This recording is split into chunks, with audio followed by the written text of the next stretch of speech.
So what we also see, of course, is that maybe the traditional hierarchical way of being organized is maybe being replaced to more project-based work, etc. So what quite often happens is that in those small systems of work, these projects, etc., they are the ones that are truly good at defining what do we need to learn and what kind of people do we need, etc.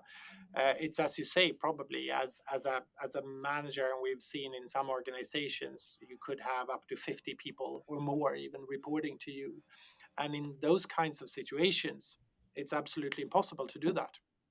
What we do see, when there is still hierarchical organizational forms, we do see that when managers actually have these constant dialogues with their people, one-on-ones, weekly, etc., you absolutely build, a trusting relationship, and people feel that they can speak about all those things that are working well and things that are not working. And that's absolutely doable.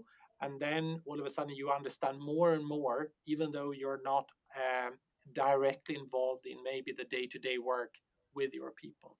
So there is absolutely a possibility to do it, even if there is a more traditional form of organizing.